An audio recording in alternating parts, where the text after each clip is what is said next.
So welcome back to another segment of the pod, and today, a week away before the Euro starts, we are going to preview each of England's group stage opponents. So we've each got a team. I've got Croatia, so that's where we will begin, because that is where England will begin.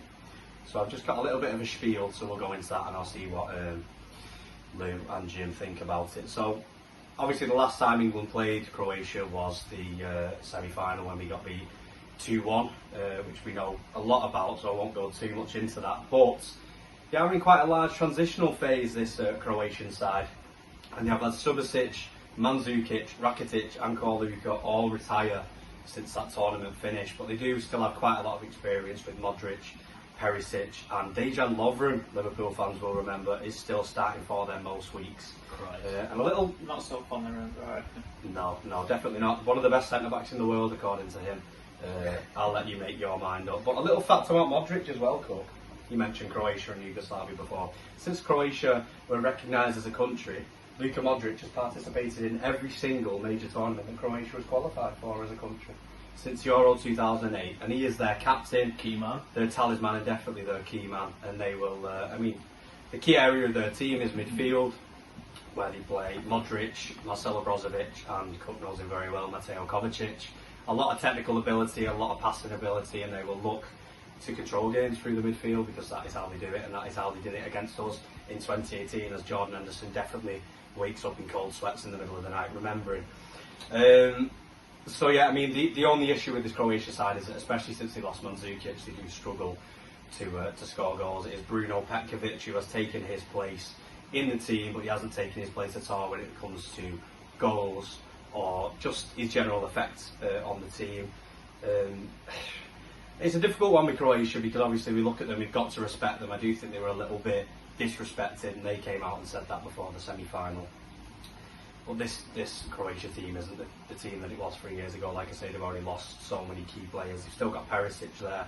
And I'll just go through the starting 11 that they are expected to play, and see if you know any of the names. So in net is a keeper called Livakovic, who plays for Zagreb, Sirma Vesaiko, Lovren, Vida and Barisic, who's at Rangers. Cook, you might know him very well. I do. Like I say, midfield three of Brozovic, Modric and Kovacic, who will obviously look to control the game, and a front three of Rebic, Petkovic, who I've already mentioned. I like Rebic. And Perisic, yeah. 2 Milan play, well, Inter and AC on the wings will work very hard, we already know that. 2 Milan. And they've got a little bit of quality, but like I say, they're not the team that they were 3 years ago. And they are a side with, apart from Modric, really little, individual match-winning quality and potency. So, with all due respect, it is a side that England need to be going there to beat, especially with it being at Wembley and starting off the group stage with the 3 points. Right, so we're here for the second preview of Euro 2021, and as like I said before, a team that's very close to my heart, Scotland. Why is it, Cook? Tell us why. I'll tell you on a don't bit of a trip. My dad's from Scotland, therefore making me half Scottish, so I do keep an eye on him. And it's the first tournament they've been to since Euro '98, so I'm excited to see them in full flow. I feel like they've got a team that they can give a good account of themselves this year in comparison to other years, and I'll tell you for why in a second. So for one, they've got Steve Clarke, who is a manager that I really do like. He was a former Chelsea under-21s manager, was there for a long time, played for Chelsea as well, played for St Mirren in the SPL, and got manager of the year for one of the 2 years he was at Kilmarnock, getting them European football when they were literally relegation fodder the year before. So he is a very good coach. Obviously he's earned his stripes at Chelsea, becoming the reserve team manager there. Scotland's record at the Euros isn't great. They've been in it twice, never got out of the groups, so it's a good omen this year. Like I said, they've got better players, third time lucky. Let's hope they can at least get out. Formations that Scotland usually play, talk about now, they play 3-4-3 and 5-3-2 predominantly. They differentiate with McTominay, they fuck about with him, so they go McTominay, McGinn, and it'll be Gilmore, probably as a regista, or they'll play Scotty at the base, one of the two. Or they'll play McTominay in the back three with Grant Hanley and Kieran Tierney.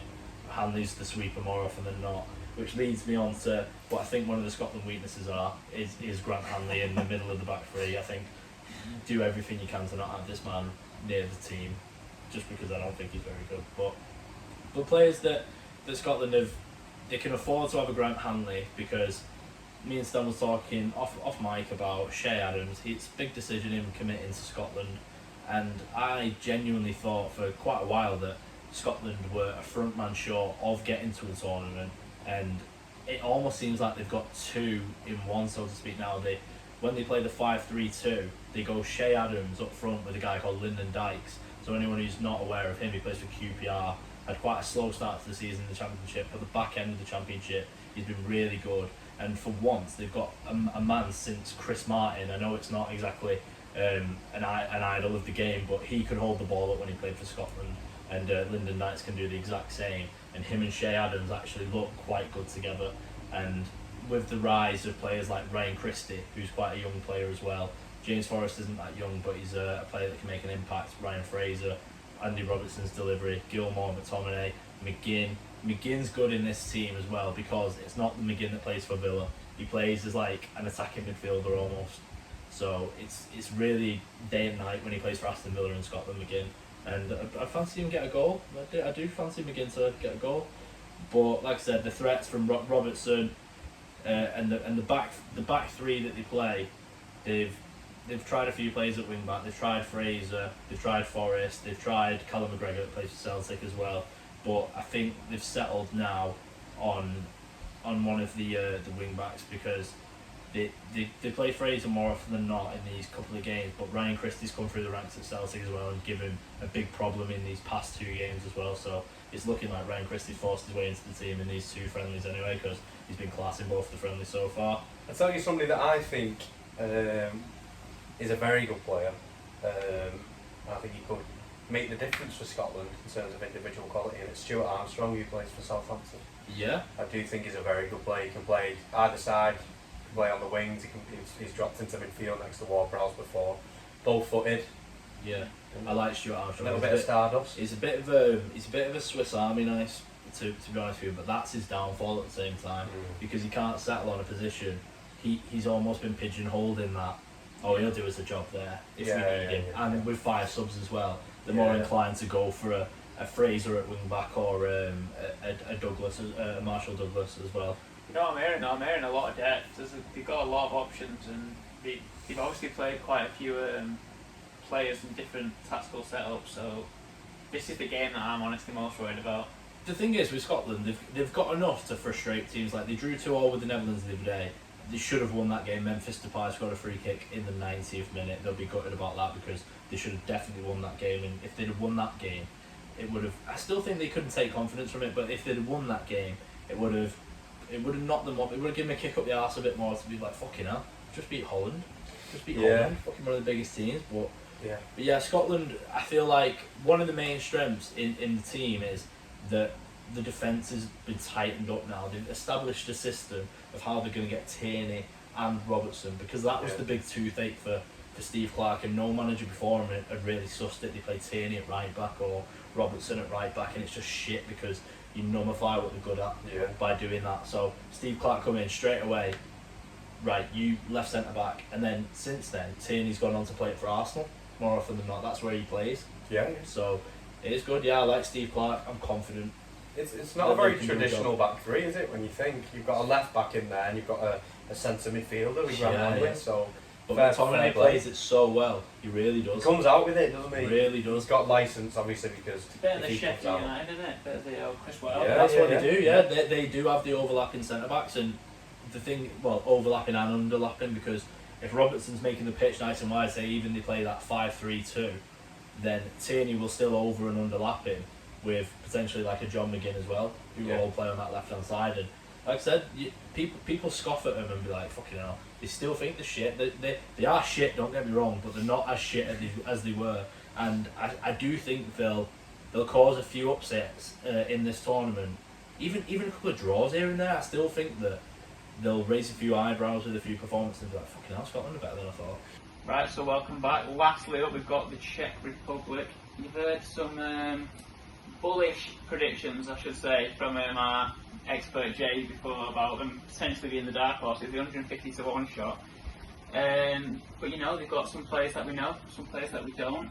He was finalist in '96. in the semi-finals in 04 and quarter-finals in 12. But this team doesn't have the same star power as what it used to have. It used to have the Nedved, the Baroš, Czech, of course, that you know so well, coach. Who was the big striker? Jan Koller. So yeah, he doesn't have that kind of players anymore, but it's a hard-working team. The coach, Jaroslav Silavi, is a 59-year-old hard man. I've got an interesting fact about him, but he does look hard as nails. Okay. He could be the hardest man at the Euros in terms of managers. He has the most red cards in Czech league history. So he loves to tackle. You're on. And I mean, if anything, that could tell us something about the Czech team. They could be a bit, they could be ready to fight, and they've got a lot of strength, and that's one of the strengths of the team. When they got a 1-1 draw against Roberto Martinez's Belgium, he said they're very strong, and they do play some good stuff, and they're going to test a lot of teams because they've got a lot of power in there with Thomas Souček, he's 6'4", both the centre backs are above 6 foot. The full backs aren't small. Forward Patrick Schick isn't a small lad, it's a bit scrawny, but he can get on the end of crosses, and that's where they could hurt a few teams. He was in England's qualifying group, and England actually went to batter him 5-0 in the opening game of that, and since then they've just been like a lot better because they only conceded 6 goals from the following 7 games. So the defence is actually one of their areas of strength, even though England did beat them 5-0 that game.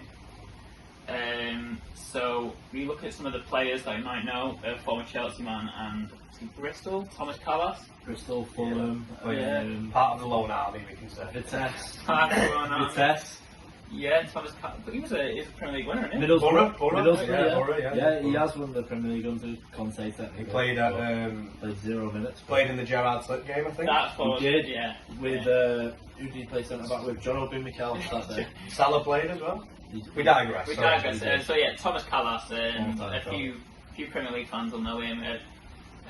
Left back and right back. They've got former teammates at Slavia Prague. They've got Vladimir Kufal now at West Ham and Jan Boril. Jan Boril had a great campaign when he reached the quarterfinals to get outside by Arsenal in the Europa League this season. Vladimir Kufal's been a sensation, one of the signs of the season. I think we gave him a nod in last week's podcast when it was one of the awards. He's got 7 assists. And a lot of them assists to go into the big man. I've already mentioned him, 6'4", Thomas Souček. 10 goals. Is it 10 goals? 10 goals for West Ham this season. From deep line playmaking and my assistant. In a 4-2-3-1. He's new Marawan. He's new Marawan. I think he's been a revelation. It's quite extraordinary that he's got that many goals in the Premier League. Main reason why West Ham are where they are. Yeah, definitely. I think definitely one of the contenders for signing of the season, if not the signing of the season. He could have been in the team this season, never mind that. Hey, well, he did get our David Dickinson award in last week's Cookie Pod Awards. Cheapest Czech. Yeah, £15 million, I believe it was. He did, and he's he usually play a predominantly 4-1-4-1 or 4-2-3-1 kind of variation, depending on how the game's going. And next to Souček will be a fan favourite I've been reading about, called Alex Kraut. And Moyes actually does one in West Ham, so we could see a Czech partnership there next season in Premier League. He's the David Luiz lookalike. David Luiz lookalike, yeah. I think he plays for Moscow, Moscow. Yeah, somebody like that. Apparently quite funny in the media and stuff. He's the young... He's a defensive midfielder, I think. Yeah, they all are, but I think they get up and down, and they've got... That'll be embodied by veteran Derrida, from the Bundesliga. Might mention him on the Bundesliga special, might not, but you'll have to go back and listen to that. Maybe a Rice replacement. Maybe a Rice placement when you see a lot of suitors we have for him. Just stir in the pot. Stir in the pot. Of Rice. Well, no comment. They will struggle for goals though. That is one of the areas of concern. They didn't score that many goals. A lot of 1 goal, 0 goal games that they've had recently. Because they've got Matt Janko from Sampdoria who's going to make late runs, but there's not that much quality. So the Patrick Schick, he looks quite talented and he can link up the plays, a bit like a scrawny Giroud, just not so good looking either. Is Vidra going from Burnley? Vidra will be going, he doesn't usually start, but I mean, he could be an option off the bench. Got 5 subs obviously, and they're not the deepest team, so that could be another area of concern. But they're going to be defensively astute, I think, and the game when they meet England in the last group game, if Czech get a result at Scotland, they'll need to win, and if we need to win to top the group or come second, then that could be all the pressure on in that game, I think. Yeah, it could be tasty, that, couldn't it? If it goes down to the wire. You sound like a very pragmatic team, Cook. on England need to be wary about, especially on set pieces. Team we should be beating, Jim? Definitely a team we should be in, but not a team that we should take too lightly.